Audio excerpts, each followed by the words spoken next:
Para hablar sobre Colombia, las relaciones con Venezuela, el nuevo gobierno, para aclararlo de monómeros que otra vez volvió a surgir el planteamiento, para hablar sobre el petróleo, el futuro del petróleo venezolano y del petróleo en el mundo entero, que parece que empiezan a reducir el interés porque sea el petróleo o la gasolina un motor fundamental o parte de motores fundamentales en las próximas décadas, pues, y lo que está pasando con el petróleo ruso y Europa. ¿Quién mejor que Humberto Calderón Berti, un experto petrolero, expresidente de PDVSA, político, fue ministro de Energía y Petróleo, de Relaciones Exteriores, fue embajador de Venezuela en Colombia, tiene varios libros, incluyendo uno bien interesante y bien fácil de leer, por cierto, sobre la historia del petróleo y sus relaciones con los grandes hombres de la lucha por el petróleo en el mundo entero. Bienvenido, Humberto Calderón Berti. Gracias, Napoleón. Buenas tardes. Buenas tardes. Empecemos por Colombia. ¿Qué está pasando en Colombia? ¿Qué se espera de Colombia? Bueno, lo que acaba de pasar es la elección de un hombre de izquierda como Gustavo Petro como presidente de la República. Bueno, él hizo un discurso en materia petrolera bastante radical en el sentido de que no iba a otorgar más áreas en contrato, concesión, como se quiera llamar, y que iba a decantarse por las energías alternas, por la energía solar y la energía eólica. Claro, eso es lo que se dice en el discurso, pero la realidad es un poco distinta. Ahora viene el tema de dónde vienen los ingresos fiscales, que el petróleo genera el 25% del presupuesto nacional se nutre de petróleo y más del 50% del ingreso de divisas del comercio internacional es petróleo. Entonces yo creo que él va a tener que ir ajustándose esa política. Ya ha dicho que lo que va a hacer es que no va a entregar más concesiones, pero que hay ciento y tantos de bloques, casi 200 bloques que están en manos de las compañías petroleras para poder explorar y poder desarrollarlo. Y va a meterle mucho empuje al tema de la energía solar y la energía eólica. Yo creo que eso no va a ser tan fácil. Creo que va a haber cambios. Creo que él se va a enfrentar a una realidad que es incontrastable. De manera tal de que va a haber un desarrollo petrolero, no se extrañe si aumenta la producción de Colombia. Y si él respeta las reglas del juego, respeta los contratos. Colombia va a seguir siendo un país petrolero importante, indistintamente quien esté frente a la presidencia de la República, porque esa es la realidad del país. De manera tal de que yo no creo que va a haber mayores cambios en la conducción de la política petrolera, salvo lo que dije anteriormente. ¿Y Venezuela? Bueno, yo veo que va a haber, en cuanto a primero las relaciones entre Venezuela y Colombia, yo creo que se van a restablecer cuanto antes, se van a levantar la prohibición del flujo a través de la frontera, se van a restablecer los vuelos, todas esas cosas que el intercambio comercial va a quizá a darse de nuevo. Bueno, yo eso no lo veo mal. Los países vecinos tienen necesariamente que entenderse. ¿Me entiendes? Ojalá y se entiendan. Nosotros, en el caso concreto de Venezuela, tenemos en Colombia 1.800.000 compatriotas, ¿no? Que han sido acogidos por los gobiernos. No me refiero a un gobierno en particular, me refiero a los últimos gobiernos que ha habido en Colombia, el presidente Uribe, ahí empezó la migración, el presidente Santos, luego ahora con el presidente Duque ha ido aumentando sustancialmente el número de venezolanos, pero siempre hemos tenido la solidaridad de los presidentes colombianos. Andrés Pastrana ha sido muy solidario con nosotros también, y se ha acogido a 1.800.000 venezolanos. Esos venezolanos pues han tenido afortunadamente una acogida muy buena, porque se le ha dado permiso de trabajo, se le ha dado los permisos de residencia allí, un permiso especial de permanencia, un PEP que se llama. Se les ha permitido acceso a la educación, acceso a la salud, se ha nacionalizado un grupo importante de niños que eran niños apátridas, hijos de venezolanos, pero que no eran ni venezolanos ni colombianos. Eso lo hizo el presidente Duque. Y yo lo que aspiro del presidente Petro es que el tratamiento hacia los compatriotas venezolanos sea el mismo que se ha recibido de los presidentes anteriores. ¿Y los exiliados? ¿Y los Bueno, militares que están allí, que renunciaron a ser militares venezolanos con la narcotiranía y huyeron de Venezuela y que pueden ser reclamados tranquilamente, ilegalmente, por la narcotiranía? Bueno, ese es un caso complicado. Yo espero que el presidente Petro no vaya a ir por el lado de mandar a esta gente a Venezuela. Él hizo un señalamiento en días pasados en una entrevista que le hicieron que me pareció interesante en la revista Cambio 16. Digo, vean ustedes lo que está pasando en Nicaragua. En Nicaragua hay una cantidad de presos políticos. Pero claro, él los defendió porque los presos políticos nicaragüenses, algunos de ellos han sido guerrilleros, compañeros de ruta de Petro, pero es el tratamiento que debe dársele a todo el mundo e invocó la necesidad de respetar los derechos humanos e hizo el señalamiento duro contra el caso concreto de Daniel Ortega en Nicaragua. Bueno, eso está pasando en Venezuela. En Venezuela también hay violación de derechos humanos, en Venezuela también hay presos políticos, civiles y militares. Yo vería con mucha simpatía que el presidente Petro solicitara la excarcelación de los presos políticos venezolanos, civiles y militares, que pudieran regresar los venezolanos al territorio nacional, la gran mayoría de los que desean regresar, que no haya limitación para salir ni para entrar, y que haya un tratamiento cónsono con la condición de ciudadanos, porque lo que reclaman los venezolanos en el exterior, lo que están reclamando es básicamente sus derechos ciudadanos, no están pidiendo nada especial, sino derechos ciudadanos de identificación, de cédula de identidad, de pasaporte, de toda esa serie de cosas que cualquier migrante tiene necesidad de utilizar. Pero teniendo en cuenta que Petro es admirador, entre otros, de los Castro, considera que Cuba es un éxito lo que pasó en Cuba, teniendo en cuenta que inclusive hay grabaciones de Petro con sus hijas, donde la más pequeña, haciéndose la simpática, se fue hacia el lado izquierdo del escenario y dijo, aquí es que yo estoy en la extrema izquierda, y se reía la hermana mayor y se reía Petro, y en algún sitio escuchó que lo bueno es estar en la extrema izquierda. Y teniendo en cuenta que el primer discurso de Chávez fue en el Ateneo de Caracas, fue de amor para todo el mundo, y sus primeros meses o el primer año fue mientras iba tomando el poder, ¿no? Era conciliador, y a medida que iba tomando el poder iba radicalizándose y se convierte en un dictador y luego en un tirano. Todavía tiene esperanzas de que Petro sea diferente. Y eso que, entre otras cosas, Uribe, que no entiendo por qué se reunió con él, después de lo que considera Uribe que es Petro, porque lo ha dicho públicamente, y lo que considera Petro que es Uribe, ¿okay? Que ambos se llamaron asesinos y culpables de matanza, ¿okay? Teniendo en cuenta la esperanza es lo último que usted pierde. Yo creo que un país que ha estado en guerra como Colombia durante más de 50 años, la aspiración de toda la gente es que venga un periodo de paz. Si Petro garantiza ese periodo de paz y no persigue, no hay persecuciones políticas, si no se emula el caso venezolano, pues el hecho de que él haya estado en la guerrilla, hay muchos que han estado en la guerrilla, no necesariamente después no cambian, sí se cambia, en la vida hay cambios. Ahora, el discurso de Petro, evidentemente, y tú lo acabas de señalar, es un discurso muy parecido al de Chávez. Y Chávez fue capturando poco a poco, primero empezó con el Congreso, después fue con Petróleos de Venezuela, con el Tribunal Supremo de Justicia, con las Fuerzas Armadas. Es decir, como militar fue etapa por etapa, controlando todos los elementos del poder en Venezuela y las instituciones. Creo que Colombia es un país distinto a Venezuela. Colombia es un país con una tradición civil muy fuerte, donde las instituciones con sus defectos funcionan, no es el caso venezolano, siempre han funcionado. En Venezuela, en Colombia ha habido solamente una dictadura militar, que era una dictadura, Rojas Pinilla.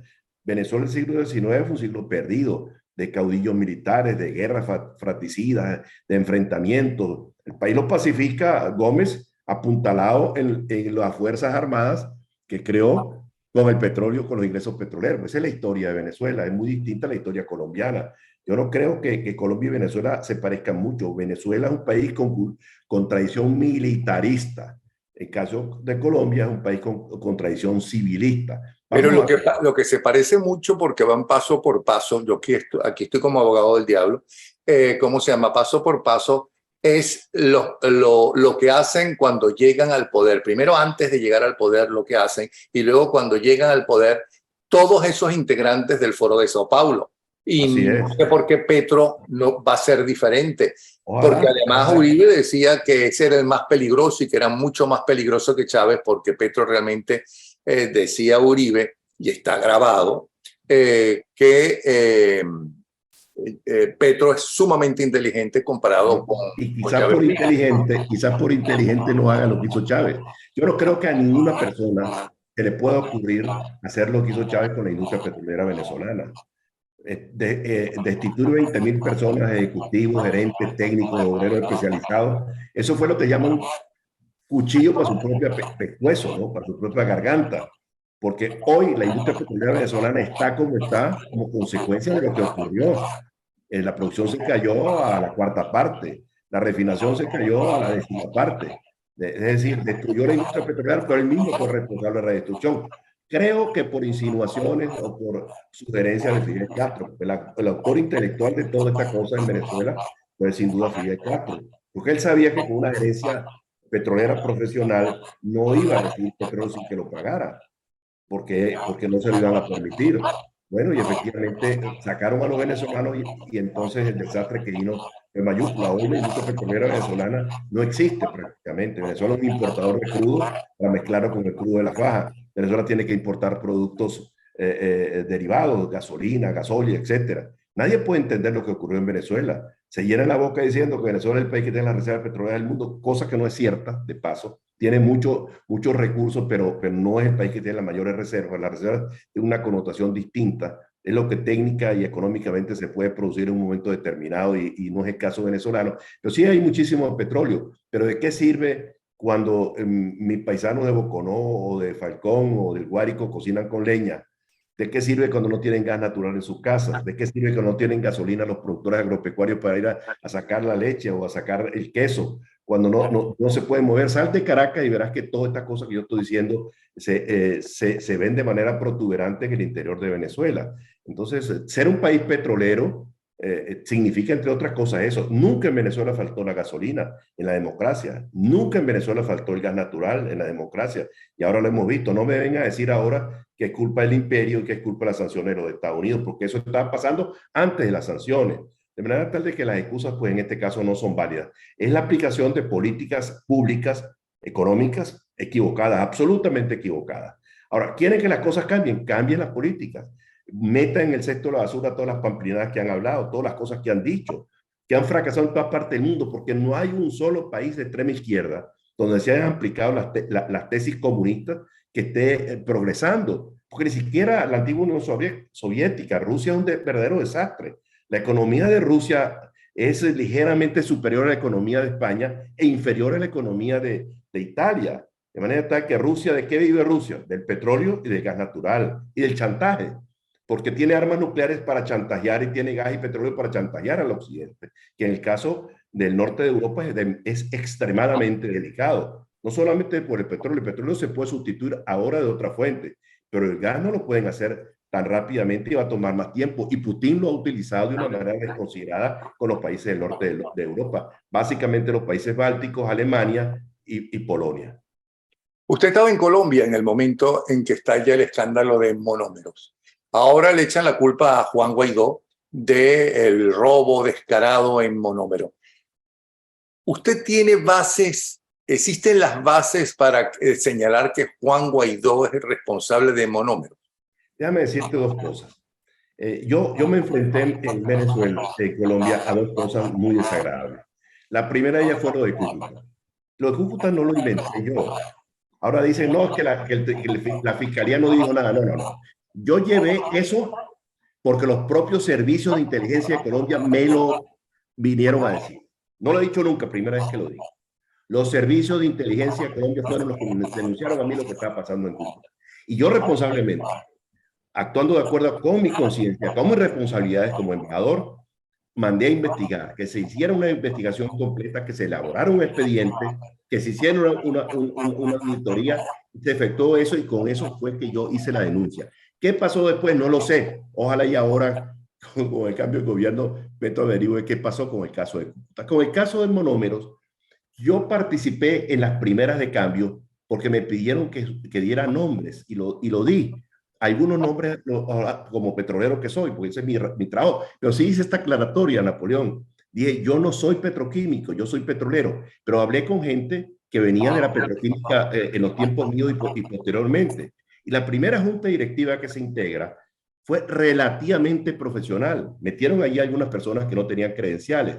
Pero ¿cuál fue el problema? Que a la vuelta de 2 o 3 meses empezó una politiquería horrible. ¿Me entiendes? Empezaron unos con otros a darse codazos a ver quién se quedaba con la torta y empezaron a desarrollar actividades que a mí me parecieron absolutamente impropias. Pero ¿quiénes son los responsables de que pudiera efectuarse esa politiquería? Bueno, yo diría Guaidó, Leopoldo López, ¿quién? yo creo que en el caso de Guaidó por omisión, porque ellos han podido averiguar qué estaba pasando y él no lo averiguó.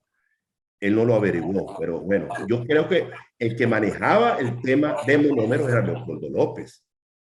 Y el que puso la gente que fue el que llevó a monómeros al estado de postración y casi de quiebra fue Leopoldo López. Que lo averigüen. Yo quise cerrar ese capítulo, pero que lo averigüen las autoridades competentes de Colombia. Que eso que dice Petro, de que Duque le regaló monómeros a Venezuela, eso no es verdad. Eso es mentira, está manipulando la verdad. Monómeros era una empresa que funcionaba bien inclusive. Cuando se tomó, se funcionaba bien. ¿Por qué? Porque para los chavistas eso era secundario, no era importante, era una empresa muy pequeña y tenían sus ojos puestos en otras cosas. El desastre vino después, yo lo debo decir responsablemente, porque así fue, ¿me entiendes? Porque se llenó aquello de políticos, no se conformaron con tener políticos a nivel de la junta directiva, sino que posteriormente comenzaron a copar también cargos gerenciales, cosas impropias. Y yo dije, esto no es conmigo. Hasta que un día asistí a una reunión que no quería ir, por cierto, no quería ir, donde eran los diputados de la Comisión de Energía y Minas con los integrantes de la primera junta directiva. Y yo después de que me lo dijeron 2 o 3 veces, como era en el mismo piso a 20 metros donde yo estaba, yo me acerqué. ¿Cuál será mi sorpresa cuando yo abro la puerta y me encuentro dirigiendo la reunión a Manuel Rosales, que no era diputado?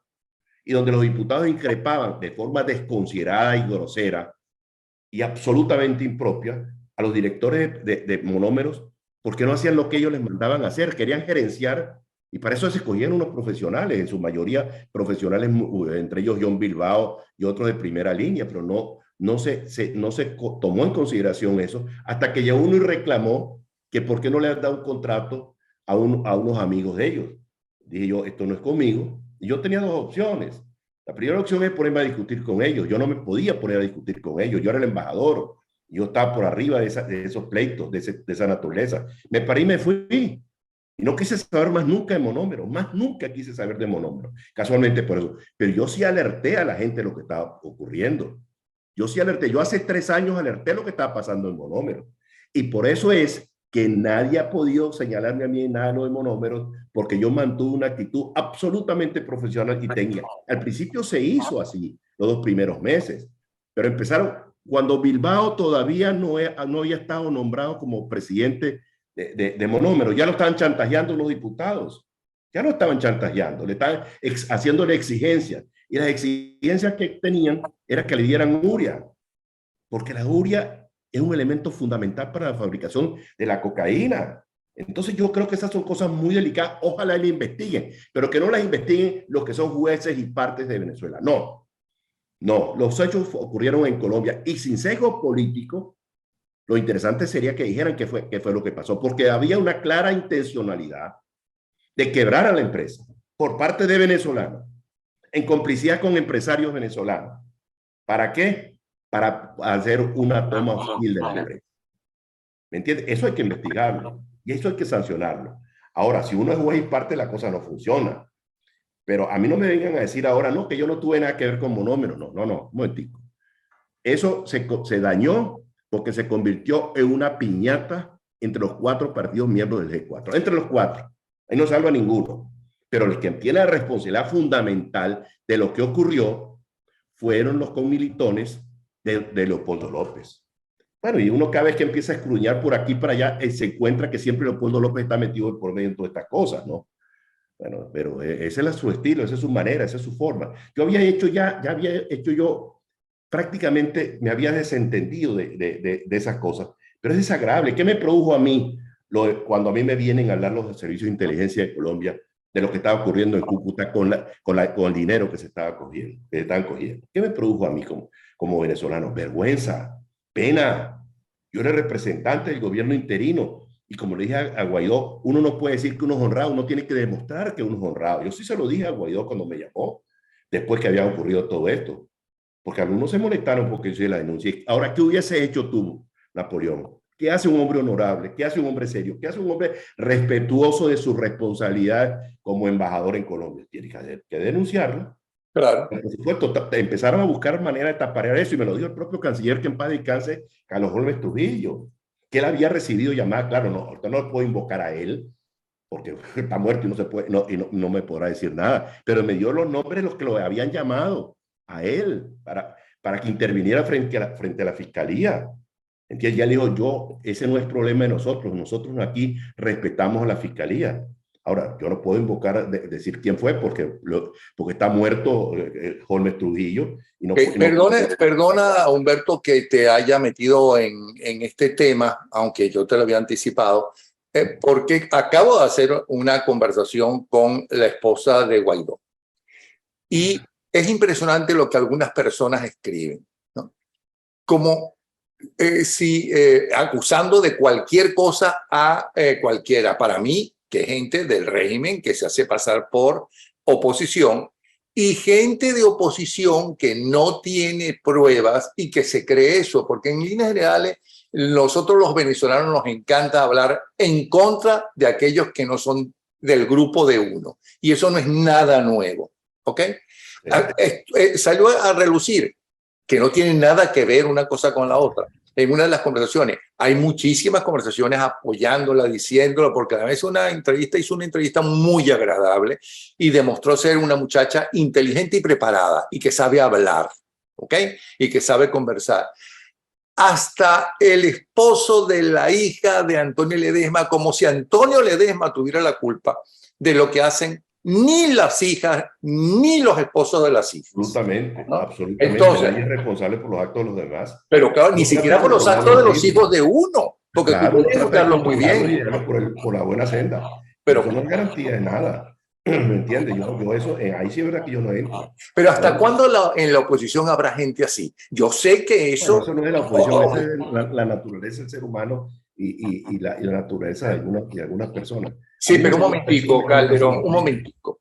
Aquí hay una cosa muy grave que está pasando en Venezuela. Tenemos una narcotiranía que está destruyendo el país. No es solamente que es una narcotiranía, no es solamente que hay torturados, no solamente que hay muertos, no, no, no. Es que es la destrucción total del país, de cada una de las funciones del país. Y entonces estamos en esas miserias, ¿no? En lugar de unirnos, y si tenemos prueba en contra de Juan Guaidó o de quien sea, pues llevarla a las autoridades competentes, que posiblemente no sean las de Venezuela, ¿ok? Pero entonces, hablar por hablar mal, porque me caes mal, o porque ahora yo, después de haber sido de centro izquierda, ahora soy de extrema derecha, ¿no? O por haber sido de extrema izquierda, ahora me pasó al otro lado, como yo tenía un amigo que venía de ser perseguido y tuvo que huir de Chile, ¿no? Acusado de terrorista, y ahora resulta que acusa a cualquier tipo de izquierda, ¿no? De ser no es mi caso, como él era. Ese no es mi caso, afortunadamente. Yo trato de mantenerme al margen de todas esas cuestiones de intriga y de chisme. Yo lo que te estoy contando y lo que te he hablado fue por lo que me consta. Lo que no me consta no puedo opinar. Si tú me dices qué pasó en Monómero en los últimos 6 meses, el último año, no te lo sé decir porque me desentendí de eso. Porque no quise, porque eso es una cosa tóxica. Para mí era una cuestión tóxica. Entonces, en resumen, y para cambiar el tema tan desagradable, pero que es bueno que quede claro para los venezolanos, ¿ok? Porque además tú eres un hombre honesto, bien visto, ¿no? ¿Cómo se llama? Y para terminar con lo de Colombia, ¿todavía tienes esperanzas de que no sea un régimen y una dictadura, o no caiga con una dictadura, sino que sea un gobierno de izquierda, como los hay montones, sobre todo en Europa, ¿no? Y que sea un buen gobierno? Bueno, yo quiero ver cómo se van a desenvolver, ¿no? Yo quiero esperar, no puedo emitir juicio. Ahora que conozco la trayectoria de Petro, que estuvo en la guerrilla, conozco que es uno de los elementos determinantes del Foro de Sao Paulo, del Grupo de Puebla. Sé que es copartícipe de una ideología que yo no comparto en absoluto. Bueno, todo eso te lo estoy diciendo. pero vamos a ver cómo se desempeña, vamos a ver, vamos a darle el beneficio de la duda. Lo que yo estoy seguro es que en Colombia no va a poder hacer las cosas tan fácil como en Venezuela, porque en Venezuela las instituciones funcionaban muy mal, no funcionaban bien, y hubo mucha complicidad de sectores claves para que estas cuestiones puedan hacerse de las Fuerzas Armadas. Las Fuerzas Armadas colombianas no son las Fuerzas Armadas venezolanas, no. No, son distintas, son bastante distintas, ¿no? De manera tal de que yo quiero ver cómo vas a hacer. Y por supuesto, los propios militares se darán cuenta cuando haga cambios en el alto mando militar a quienes ponen, porque si empieza a politizar las Fuerzas Armadas, el destino es exactamente igual al de Venezuela, y no hay duda que va a ocurrir lo mismo que ocurrió en Venezuela, porque las Fuerzas Armadas se convirtieron en un brazo ejecutor del gobierno, un partido político prácticamente, que es lo que tenemos en estos momentos. Ahora vayamos al petróleo en el futuro. Hay toda una lucha por defender la tierra, el medio ambiente, una lucha seria, fuerte, importante. Y uno de los principales contaminantes que hay y los principales enemigos es justamente el petróleo, es la gasolina, los carros y demás. Y por otro lado, pero están tratando en los países europeos, como tienen el problema con Rusia, que es la que le brindan el petróleo y el gas, entonces están reabriendo o anunciando reabrir las minas de carbón, que yo no sé si será igual o peor contaminante que el petróleo. ¿Qué nos puedes decir de todo Déjame eso? decirte, mira, yo creo que todo esfuerzo que se haga por preservar el medio ambiente es bueno, pero hay que ser realistas. La sustitución del petróleo, de los hidrocarburos y del carbón por la energía, de energías alternas, conocidas en estos momentos y en desarrollo, energía solar, energía eólica, no es factible hacerla en corto plazo. Te voy a poner un ejemplo. Cuando yo era ministro, el consumo petrolero del mundo era 65 millones de barriles por día y se empezó a decir que había que sustituir el petróleo en aquella época era por energía nuclear, que se hizo mucho en Francia y algunos países europeos y en China, y también por la energía geotérmica. La energía geotérmica no voló, pero la energía nuclear sí. Han pasado 40 años de eso. Y hoy el consumo de hidrocarburos es 100 millones de barriles por día. En los últimos 10 años, la participación del carbón, perdón, de los hidrocarburos en el consumo energético del mundo ha bajado apenas 5%. 5%. Entonces, todas estas cosas que se dicen, hay que ponerle realismo, porque no se puede hacer de la noche a la mañana, porque ¿qué es lo que pasa con las energías alternas que acabamos de mencionar? Que hay problemas tecnológicos y problemas económicos de mucha envergadura. Tecnológicos, porque si no hay sol, no tienes energía. Petróleo siempre lo tienes. Si no hay viento, no tienes energía. Cuando tienes sol, ¿cómo acumulas la energía en baterías? ¿Cuánta batería necesitas tú para el equivalente a un barril de petróleo? ¿Cuánto te cuesta? Muchísimo. 2 días de consumo petrolero del mundo, 2 días, necesitarías un territorio casi como el estado Guárico en Venezuela, lleno de baterías para almacenar esa energía solar. Entonces estamos hablando de cosas que son complicadas, que no se van a producir de la noche a la mañana. Este es un mensaje para los venezolanos, que hay que hacer esfuerzo en energía alterna, sí. Y hay que estar conscientes que el mundo marcha hacia allá, sí. Pero que tenemos una ventana de oportunidad para que el petróleo y el gas que tenemos lo convirtamos en otras cosas de valor permanente, para que Venezuela deje de depender tanto del petróleo y del gas, para que pueda tener una economía diversificada, cosa que no se ha hecho. Han habido atisbos, sí, pero ha habido mucho proteccionismo. Y entonces el proteccionismo es enemigo del desarrollo, de actividades alternas a la dependencia de los hidrocarburos. El petróleo ha sido para Venezuela una bendición, porque Venezuela, la gente como tú y yo, a comienzos del siglo XX duraba 35 años. Esa es la verdad. Venezuela no tenía carreteras. A mi pueblo no le hicieron la primera carretera en el año 36. Los venezolanos al comienzo del siglo XX, para venir a Caracas, tenían que embarcarse en el lago Maracaibo, ir a Curazao y llegar a La Guaira. O los orientales ir a Trinidad, embarcarse en el Orinoco, ir a Trinidad y llegar a Caracas. Esa era Venezuela. No había vías de comunicación, no había colegios, no había universidades, no había hospital, no había escuelas. Y el país se transforma con el petróleo. ¿Me entiendes? Se transforma de todo punto de vista. Ahora, el petróleo no es responsable de lo que ha ocurrido, de los males no. Los responsables de lo que ha ocurrido son los propios venezolanos, ¿me entiendes? Porque no han utilizado adecuadamente los recursos provenientes del petróleo. Es que hay cosas tan elementales, te lo repito, te lo dije ahora. Venezuela se consolida como país relativamente uniforme cuando el general Gómez, porque Gómez tiene los ingresos petroleros que le permite constituir unas fuerzas armadas para luchar contra los caudillos regionales. Gómez sin petróleo no existe, no hubiera existido nunca, ¿me entiendes? Como tampoco hubiera existido Arabia Saudita sin Abdulaziz y el apoyo de los ingleses y el petróleo que encontraron en Arabia Saudita, porque aquellos eran tribus, en el caso de los sauditas, que tenían cada uno un dominio territorial, y en Venezuela eran los caudillos regionales.